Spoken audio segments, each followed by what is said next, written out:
The floor is yours. Thank you very much.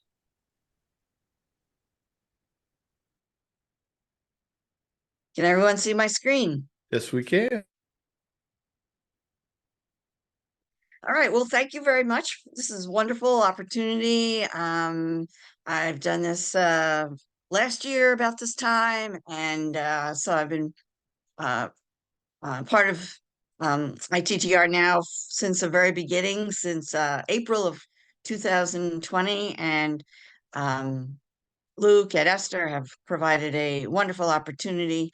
And in fact, I was on the email chat with Esther this morning because she wanted to be here, but she couldn't. And so we shared a few things. So I'm channeling Esther right now. I wanted to tell you about my business. And of course, I've had a couple of businesses, and that was all in the bio that was in Luke's email this morning.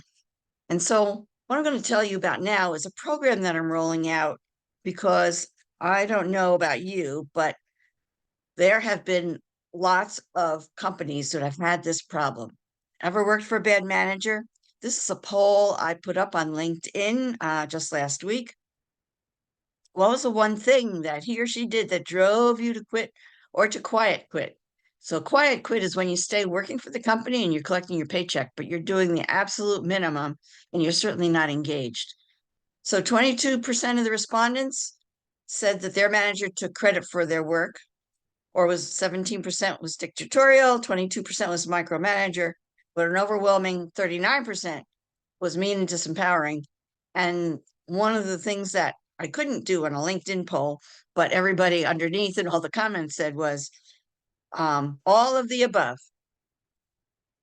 Someone's in that mindset, then they're not giving you dignity and respect and the caring and the empathy that you need in order to do a good job at work.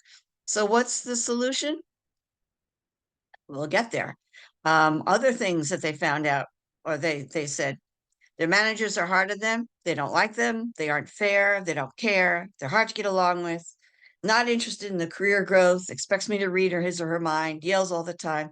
These are all things indicative of a disempowering manager.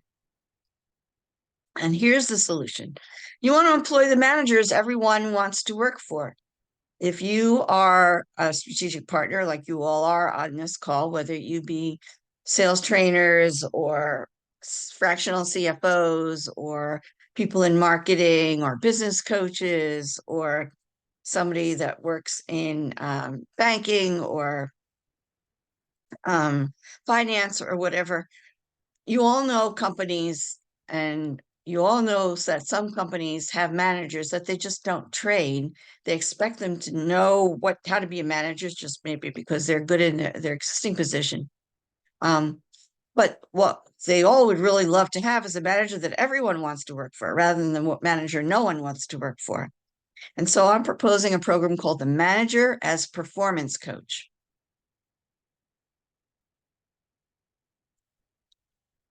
If we take somebody who's good at their job and we make them a manager, but then we don't give them any management training, we're just setting them up to fail, right? Being a good manager has a different skill set. They need a whole lot more people skills.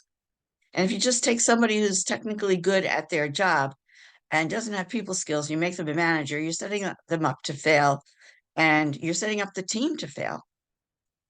And when you think about millennials and then Gen Z, they're expecting a manager, yeah, to be a trainer, to teach them a job, but also to be their coach and help them figure out how to think critically, how to um, make choices, and how to think through options, and how to think ahead, and how to be resourceful.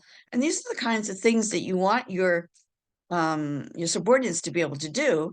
You want them, if you're really a good manager, to learn how to do their job so well that they could replace you, because that actually lets you move up in the organization too. So this whole idea of manager being a performance coach is to help the manager look at their employee as someone who has the potential to move up, who has potential to be developed, and has the potential to be a good decision maker and to be developed as a person who could actually take over their position in the long run.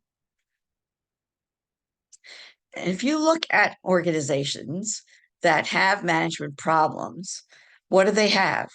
A lot of things that hit the bottom line, like extra costs around staff turnover and recruitment and onboarding and training for all those replacement staff. Certainly overtime for the other employees while they're picking up the slack. Extra time, the cost of extra time to retain clients who had a relationship with the person who left. Extra HR time because that manager is creating conflicts and misunderstandings that then have to be addressed and worked out by HR. Certainly, if their people are not engaged, not committed to what they're doing, there's going to be delays in reaching goals and completing work and product delivery. And, we all know inventory costs tie up investment capital. And if things aren't getting out on time, and then all that money is tied up even longer. And that's expensive. Redoing work that wasn't of high quality, anytime you redo, you're taking extra time and costing extra dollars. And that a lot of times comes from that quiet quitting of people just not trying very hard. And of course, there's extra absenteeism and habitual tardiness. All this hits the bottom line, and management that is poor or even mediocre really reflects on the company's reputation, which then requires more marketing dollars spent to find more clients rather than retain clients you already have. So if you train managers to be performance coaches, they're going to do a better job in engaging their teams. They're going to have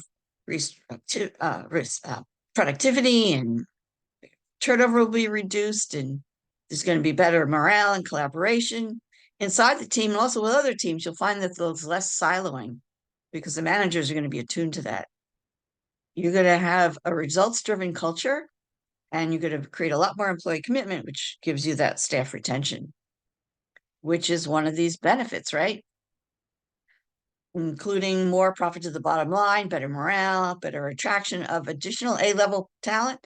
A-level talent's only going to want to go to where there's other A-level talent. And if your A-level talent is disappearing because of bad management, it's certainly not going to attract other A-level talent. Word does get around. Your clients and customers are going to be happier because in the long run, a lot of times your clients and customers are helping to train new staff as they come on. And of course, reduced absenteeism and tardiness because people are engaged can only serve the organization and serve enhanced productivity. So what makes me different? There's lots of people who might be offering some management training. There might be some people who offer coaching. I've had real world experience running 6 businesses. I've been a CEO more than I've been anything else in my whole lifetime. And I've also worked as a middle manager in some of the corporate gigs I've had. And so I've been on both sides of the table, and I know what it's like to be the mid-level managers caught in the middle sometimes between top management and the production teams, right? I like to focus on ROI. I'm very functional as well as being very empathetic because I want to know that people are getting real value for the money they're spending. And I really focus on that, and I like to measure it. And so my track record is to get anywhere between 200 and 887% ROI on each of the different engagements that I've been involved in. I've been doing this since about 2006, so I have a track record, and you can look on my website. There's lots of testimonials. And I don't like to stop learning. I love to learn, and I get certified in a variety of things. And they're listed there, and there's more listed on my website. So that I really like to stay up with what's going on and some of the current things about coaching, and about training, and about what clients need and what's becoming more and more relevant in the business world. And I bring that to the table. So this is a program. It includes 5 half days of interactive training. What happens is managers don't like to leave, and sometimes employers don't like, business owners don't like their managers to leave for a full day because then some things don't get handled the way they should. So I break it up into half day, and then there's time in between those days for people to start enacting some of the things that they're learning. Nothing like implementation, try, sometimes fail, sometimes grow, and then come back, talk it over, try it again. That's the way people learn. So I want to transform underlying attitudes. I want to help people learn communication skills, delegation, which is a big deal, fostering engagement, empathy. Those are the kinds of soft skills that are going to be focus of this management training. And then I also teach a very practical 8-step coaching model and have people engage in role playing and then develop an implementation plan of how they're going to roll it out to their teams. So it gets really practical in terms of people doing what they say they're going to do. And then it's been proven over and over again in all the studies that training without some kind of coaching to help people handle the hurdles that come when they're starting to implement it really is not as effective.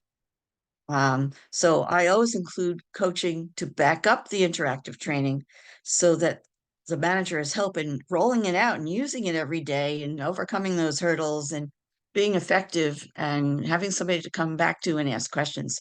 So I integrate all that coaching or the 2 one-on-one coaching sessions directly into the process.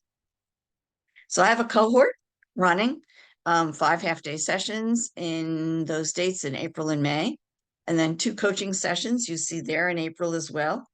They're individually arranged because they're one-on-one.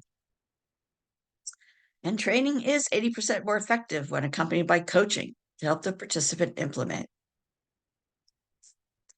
So as strategic business partners, and that's who I consider all of you, I'm asking for you to think, who do you know that might be a good candidate, either as a manager or a good company who really wants to roll this out for all their managers?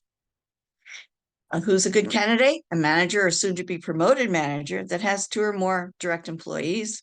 It could be a small, medium, large company, probably not an enterprise-wide company because they'll probably have their own training program built inside their company. A lot of times for a small, medium, or large company, their training program is more based on, if they have one, um, the skill set, the experience of uh, the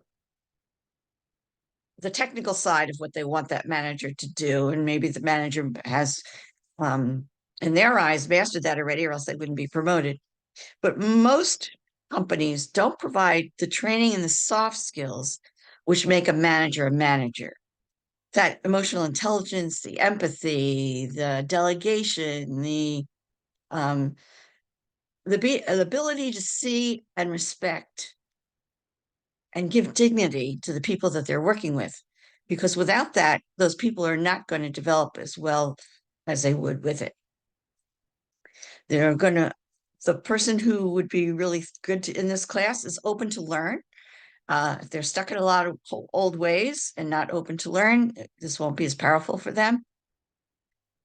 And I want someone who's willing to implement on the job goals in between meetings, because that's the whole point. So you try and you try, sometimes you fail, sometimes you ask questions, you overcome hurdles, and then you really get to be good at it. We can do this remotely or on site, and I try to keep the class size to 8 because that way everybody has a very meaningful experience. So I want to thank you very much for listening to what I've got to say. I'm going to take this presentation and put the link to it in the chat so that you can forward it to anybody who you think might be a good candidate and say, is this something that'd be good for you? And would you like to be introduced to Jeri Quinn? Thank you so much. And I'm all